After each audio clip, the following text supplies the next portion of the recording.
नमस्कार, मैं हूं पुण्य प्रसून वाजपेयी। झारखंड और जम्मू कश्मीर में दूसरे दौर का मतदान हो रहा है। आज 8 बजे से जम्मू कश्मीर में शुरू होगा और इन सब के बीच झारखंड में शुरू हो चुका है। और इन सब के लिए ये बता दें कि तकरीबन जिन 38 सीटों पर वोटिंग होने वाली है, आज की वोटिंग या कहें उन सीटों की खासियत यह है कि तमाम ऐसे नेता हैं जो अपने अपने राज्य में जिनका कद है और जो कहीं ना कहीं अगर उनकी पार्टी जीतती है तो वो सीएम की रेस में भी होंगे। तो झारखंड की 20 सीट है, उम्मीदवार 223 हैं और कुल मतदाता जो हैं तकरीबन 44,31,900। आधे आधे लगभग पुरुष और महिला है। और इन सब के बीच जो माना यह जा रहा है, दूसरी तरफ जम्मू और कश्मीर के भीतर जिन 18 सीटों पर वोटिंग होनी है उसमें बड़ा महत्वपूर्ण स्थिति है, क्योंकि उसमें उम्मीदवार सिर्फ 175 हैं। अगर झारखंड की तुलना में लीजिए, मतदाता तकरीबन 15,42,737। यहाँ भी तकरीबन आधे आधे उसी रूप में महिला और पुरुष हैं, थोड़ा सा अंतर है।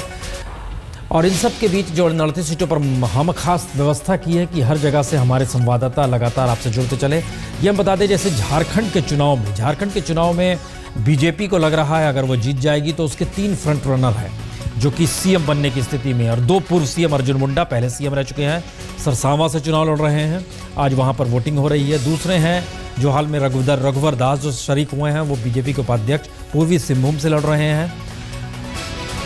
मधु कोड़ा भी हैं पूर्व सीएम जो कि बीजेपी के साथ खड़े हुए हैं मझगांव से सीट लड़ रहे हैं। बन्ना गुप्ता कृषि मंत्री।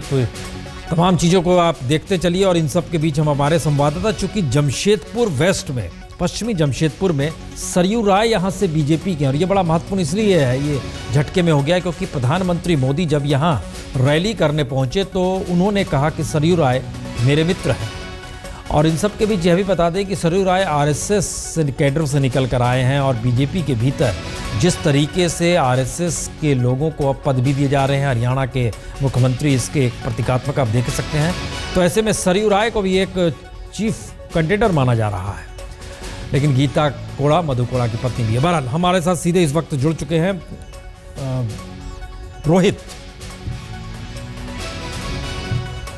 रोहित हमारे साथ पश्चिमी जमशेदपुर में है। हंदवाड़ा एक महत्वपूर्ण सीट है जहां पर अशरफ वानी हमारे संवाददाता। हंदवाड़ा इसलिए महत्वपूर्ण कि सज्जाद लोन जो कि अलगाववादी नेता रहे, इनके पिता अलगाववादी रहे, हालांकि उनके पिता पहले चुनाव भी लड़ते रहे, वो हंदवाड़ा से लड़ रहे हैं। और हंदवाड़ा में बीजेपी ने अपना कैंडिडेट खड़ा नहीं किया है। बाकी सभी 17 सीट पे बीजेपी ने कैंडिडेट खड़ा किया है, लेकिन 18वीं सीट हंदवाड़ा पे अपना कोई उम्मीदवार खड़ा नहीं किया। बहरहाल वोटिंग शुरू हो गई है रोहित झारखंड में, और खासतौर से आप जहां पर मौजूद हैं। जी प्रसून जी, वोटिंग का जो काम है वो सुबह 7 बजे से ही शुरू हो चुका है और इस वक्त हम जमशेदपुर में है। ये वेस्ट जमशेदपुर का इलाका है और ये जो पोलिंग बूथ है यहाँ रघुवर दास भी वोट करने आएंगे कुछ देर में 9:30 बजे के करीब। और हम देख सकते हैं किस तरीके से सुबह से ही लंबी लंबी कतारें हैं जो दिखनी शुरू हो गई हैं। पुरुष हो या महिलाएं हो, सुबह से यहाँ आए हुए हैं 6 बजे से ही और लाइन में लगे हुए हैं। तो वोटिंग का काम काफ़ी जो है उत्साह के साथ चल रहा है। जो फर्स्ट फेज में हम लोगों ने देखा था कि 62% टर्नआउट था, तो हो सकता है शायद सेकेंड फेज में कोशिश ये हो कि उस नंबर को भी सरपास किया जाए। तो काम वोटिंग का भी शुरू हो चुका है और सुरक्षा की भी जहां तक बात करें तो पुख्ता इंतजाम किए गए हैं। करीब 45,000 से ज़्यादा सिक्योरिटी फोर्सेस हैं वो लगाए गए हैं इन सारे सेकेंड फेज के लिए, क्योंकि तमाम जो एरिया है वो नक्सल प्रभावित क्षेत्र है जिसमें पैरामिलिट्री के फोर्स के जवान भी हैं और झारखंड पुलिस के लोग भी हैं। रोहित, एक सवाल जहन में होगा, चूंकि नक्सल प्रभावित इलाका है ये और कल ही की घटना है जो छत्तीसगढ़ में हुआ है। छत्तीसगढ़ एक लिहाज से झारखंड से सटा हुआ राज्य है और पूरे नक्सल कॉरिडोर का वो एक हिस्सा है। तो क्या कल की घटना के बाद कुछ सुरक्षा व्यवस्था कड़ी हुई है या उस दृष्टि से देखा जा रहा है, या एक सामान्य तौर पे जो पहले व्यवस्था थी वही है? देखिए प्रसून जी, सुरक्षा व्यवस्था तो जैसी लगाई गई थी 45,000, जैसे कि मैंने बताया फोर्स पहले ही से लगाए गए थे। हाँ, लेकिन हमें जो जानकारी मिली है इनको एक्स्ट्रा विजिलेंट और कॉशियस रहने के लिए कहा गया है कि अलर्टनेस जो है वो बढ़ा दी गई है, क्योंकि तमाम एरिया जो नक्सल प्रभावित है और खासकर छत्तीसगढ़, जैसा कि आपने बताया कि पड़ोसी राज्य और सुकमा में जिस तरह की घटना घटी है, तो हो सकता है कि ऐसी कोई घटना इन सेकेंड फेज में भी देखने को न मिले। इसको देखते हुए हाई अलर्ट पर जरूर कर दिया गया है कल की घटना के बाद। ओके, दूसरी तरफ हंदवाड़ा, अशरफ वानी जी, सुबह सुबह पिछली बार पहले चरण में आपने दिखाया था कि लोगों की कतार थी, आज क्या है?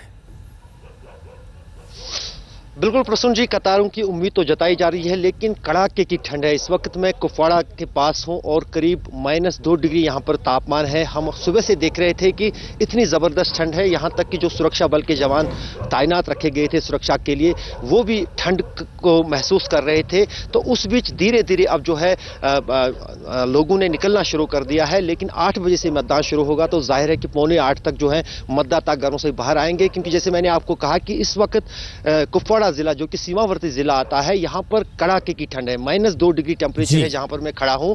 तो उस बीच लोगों का अभी फिलहाल घरों से निकलना काफी मुश्किल है, लेकिन उत्साह है यहां पर। दूसरे फेज में खासतौर से अगर हम तो जरा कैमरा अशरफ घुमा के तो दिखा दीजिए किस तरह की ठंड पड़ रही है, क्योंकि हम देख रहे हैं कोहरा है, कुहासा है, बड़ी ठंड है। जरा कैमरे से पता तो चले कि किस तरह से है स्थिति। बिल्कुल बिल्कुल, मेरे कैमरामैन आपको दिखा लेंगे कि क्या यहाँ पर स्थिति है। दरअसल जो पोलिंग बूथ है, हमने अभी अंदर देखा है, वहां पर जो पोलिंग स्टाफ था वो भी काफी ठिठुराया था। आग के सहारे वो अपने आप को गर्म कर रहे थे। लेकिन अभी धीरे धीरे जो है ये पोलिंग बूथ है यहाँ पर कुपवाड़ा का, जहां पर मैं खड़ा हूँ। अब आप देख सकते हैं यहाँ पर थोड़ी थोड़ी एक्टिविटी जो है सुबह से शुरू हो गई है, लेकिन लगातार कोहरा भी है और ठंड भी है।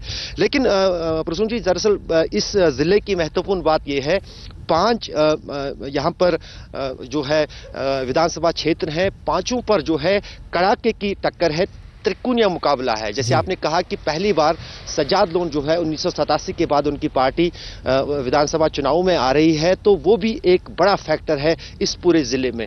चाहे टंगडार करना की बात करें, कुपवाड़ा की बात करें, लोलाब की बात करें, या फिर हंदवाड़ा की बात करें और लंगेट, 5 सीटों पर जो कुपवाड़ा जिले की है त्रिकोणीय मुकाबला है। नेशनल कॉन्फ्रेंस की भी अपनी साख है, अपनी जमीन है। अशरफ, एक सवाल लोगों के जहन में होगा कि शोपियां में 2 सरपंच की हत्या होना, इन सब के बीच जम्मू और उधर जो हम लोगों ने देखा कि अटैक हुआ और उस लगातार 2 दिन तक चलते रहा पूरा ऑपरेशन, चुनाव पर इसका कहीं कोई असर? थोड़ा सा तो जरूर, क्योंकि जो 2 सरपंचों पर हमला हुआ, एक की मौत हुई, एक गंभीर रूप से घायल है। कल शाम ही एक सरपंच जो है एक पार्टी से जुड़ा हुआ, उस पर हमला किया था। उससे पहले नेशनल कॉन्फ्रेंस के एक सरपंच की मौत हुई आतंकी हमले में। उसके बाद कुछ तनाव तो वहां बना है, लेकिन उस इलाके में शोपियां में अभी चुनाव नहीं होना है। जहां तक आज की चुनाव की बात है, जो दूसरे चरण का चुनाव हो रहा है, कुलगाम में 4 विधानसभा सीटों पर और कुपवाड़ा में 5। जो कुलगाम है वहां पर भी कुछ हिंसा देखी गई थी चुनाव प्रचार के दौरान, लेकिन वो पार्टियों के बीच में थी। नेशनल कॉन्फ्रेंस और पीडीपी के समर्थक आपस में भिड़े थे। और यहां कुपवाड़ा में फिलहाल शांति है, लेकिन इस जिले में, कुपवाड़ा जिले में अधिकतर इलाका जो है नियंत्रण रेखा पर आता है।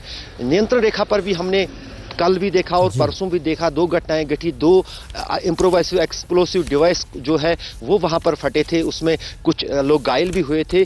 तो सीमा पर जो है कहीं ना कहीं आतंकवादी संगठनों की कोशिश है कि जिस अंदाज से पहले चरण में जबरदस्त मतदान हुआ, तो उससे वो बौखलाए हैं, वो कहीं ना कहीं कोशिश करेंगे। और प्रधानमंत्री ने अपनी रैली में इस बात का लगातार जिक्र किया कि पहली बार हम देख रहे हैं कि बैलेट के सामने बुलेट हार रहा है। और हमारे साथ चूंकि अशरफ के साथ साथ दूसरी तरफ जम्मू का जो इलाका है उधमपुर में अश्वनी मौजूद है। अश्वनी, प्राइम मिनिस्टर की रैली या कहें तमाम रैली और उसके बाद तमाम रिपोर्टों ने एक मैसेज तो दिया कि इस बार जम्मू कश्मीर के भीतर जबरदस्त उत्साह है और जबरदस्त लोग वोटिंग के लिए निकल रहे हैं। वहां ठंड है, यहां क्या, उधमपुर में क्या हाल है?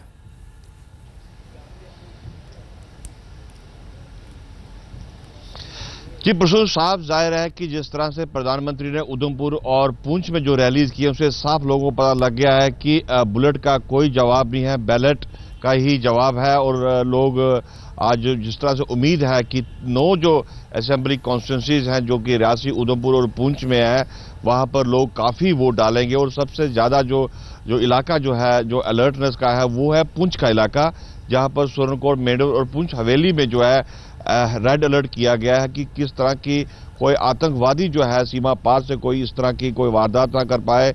और इवन कि आज जो वहां पर है आर्मी जो चीफ है वो भी जम्मू कश्मीर का दौरा लगाने वाले हैं और बॉर्डर इलाके में जाने वाले हैं। इस तरह की खबरें भी हैं कि जिस तरह से इन्होंने अरनिया सेक्टर में जो एक फिदाइन अटैक हुआ था उसको इस तरह का कोई हादसा ना हो जाए, इसलिए आर्मी को लाइन ऑफ कंट्रोल पे सबसे ज्यादा जो है पुंछ का इलाके में हाई अलर्ट पर रखा गया है कि किस तरह को कोई ऑपरेशन ना हो जाए। इसकी वजह से जो है सारा को, हालांकि उधमपुर और रियासी का इलाका जो है करीबन 30,000 जो है सुरक्षा बल यहां पर तैनात किए गए और पुंछ में जो सिक्योरिटी फोर्स बाहर से आई है उसके अलावा जो है आर्मी को जो है लाइन ऑफ कंट्रोल पे तैनात तो ऑलरेडी है, उसको और स्ट्रेंथन किया गया है और क्यूआरटी जो है हर जगह लगाई गई है। इवन कि जम्मू श्रीनगर हाईवे जो कि उधमपुर का इलाका है वहां पर फ्रिस्किंग शुरू हो गई और हर जगह चेकिंग हो रही है कि कोई भी इस तरह की वारदात ना हो सके। जी, खूंटी में धर्मवीर सिन्हा जी हैं। धर्मवीर सिन्हा जी, रांची के नजदीक खूंटी, और वहां पर क्या स्थिति है? वोटिंग शुरू हुई है तो किस रूप में शुरू हुई है?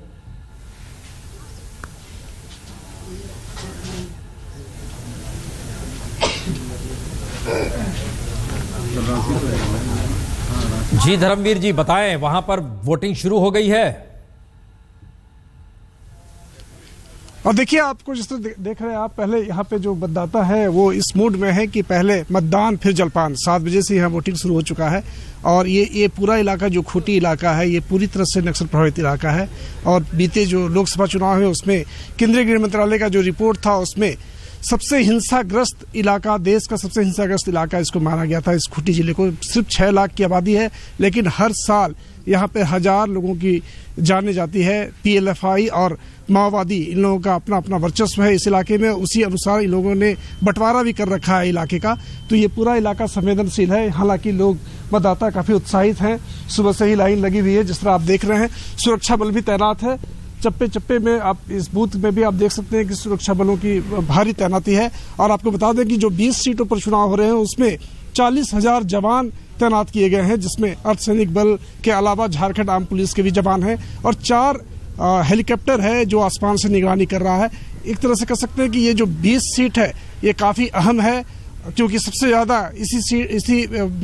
इसी दिन आज चुनाव हो रहे हैं, 20 सीटों पर चुनाव हो रहे हैं, इसी बार सबसे ज्यादा सीटों पर चुनाव हो रहे हैं। तो जाहिर तौर पर ये काफी अहम है और इसमें कई जो बड़े जो नेता हैं उनका भी प्रतिष्ठा दांव पर है, जिसमें राष्ट्रीय उपाध्यक्ष रघुवर दास है जो बीजेपी का चेहरा हो सकते हैं, अर्जुन मुंडा जो बीजेपी का चेहरा है झारखंड से। इसके अलावा दो दंपति है, एनोद सिक्का पूर्व मंत्री, उनकी पत्नी भी चुनाव लड़ रही है और मधु कोड़ा और उनकी पत्नी चुनाव लड़ रही हैं। यकीनन कई स्टॉलवर्ट हैं। आलोक मेहता जी भी हमारे साथ जुड़ चुके हैं, वरिष्ठ पत्रकार। आलोक मेहता जी, एक सवाल हर जहन में होगा, तकरीबन 30,000 सुरक्षाकर्मी उधमपुर से जानकारी आती है, खूंटी से धर्मवीर बताते हैं 40,000 सुरक्षाकर्मी। ये पूरा इलाका दोनों जगहों पर बड़ा संवेदनशील है और इतनी सुरक्षा व्यवस्था के बीच अभी सुबह सुबह का वक्त है और उस लिहाज से कितना महत्वपूर्ण और कितना मुश्किल है इस तरह से पूरे वोटिंग प्रक्रिया को सफल बनाना? आलोक जी। देखिए प्रसून जी, 2 तरह के खतरे दिखाई देते हैं। एक तरफ सर्दी का प्रकोप रहता है, दूसरी तरफ आतंकवादियों का खतरा।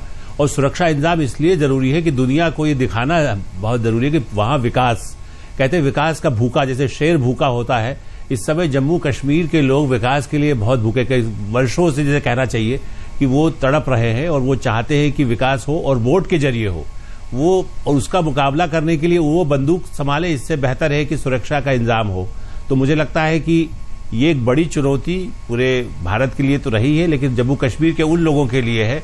और आपने पिछली बार भी हम लोगों ने जिस तरह से देखा कि वोटिंग हुआ, एक जरूर लगता है कि ऐसे पूरी प्रक्रिया के बारे में विचार होना चाहिए ऐसे इलाकों में जहां पर भारी सर्दी होती है, कि उस समय इलेक्शन कैसे दौर में हो। पहले भी ऐसे सर्दी में हुआ है, लेकिन कभी फरवरी में होता है, कभी नवंबर में होता है। तो मुझे लगता है कि ये भी एक आगे हम के लिए एक सबक भी होगा, जो अभी आपकी रिपोर्ट्स में भी दिखाई दिया। सुरक्षा का इंतजाम होता है और लेकिन इसके साथ जैसे अभी झारखंड की चर्चा हम कर रहे हैं, मुझे लगता है कि जितना खतरा सीमा पर है उससे भी बड़ा खतरा नक्सली और माओवादियों ने जिस तरह से आतंक फैलाया है। और जो सरकार कहती है कि एक सिर के बदले में 16 सिर होना चाहिए और इतने सिर होना चाहिए, वो अपने इलाकों में क्यों नहीं ठीक से इंतजाम कर पा रही है कि जहां पर जो, क्योंकि छत्तीसगढ़ का असर झारखंड पर भी पड़ता है और झारखंड में भी नक्सली समस्या गंभीर रही है। लेकिन लोग चाहते हैं कि वोट के बल पर वो अपनी पसंदीदा प्रतिनिधि को चुने, अपनी सरकार बनाए और उनका काम हो, उनको विकास मिले। उनके लिए जंगलों में भी विकास की जो जरूरत है, जो पहले कहा जाता था कि जंगल के लोग जंगल जैसे रहने दीजिए, उनको निकाल करके, और जम्मू कश्मीर के लोग भी चाहते हैं पाकिस्तान के आतंकवादियों का उनके ऊपर असर नहीं है। वो भारत में रहकर अपना विकास अन्य राज्यों की तरह देखना चाहते हैं। महत्वपूर्ण है सुरक्षा और इन सब के बीच जो अशरफ को हम लगातार देख पा रहे हैं कि वो ठंड में लगातार हिल रहे हैं। -2 डिग्री वहाँ टेम्परेचर है और अभी दूसरे चरण का है जम्मू कश्मीर में वोटिंग 5 चरण में खत्म होना है तो ठंड और बढ़ेगी।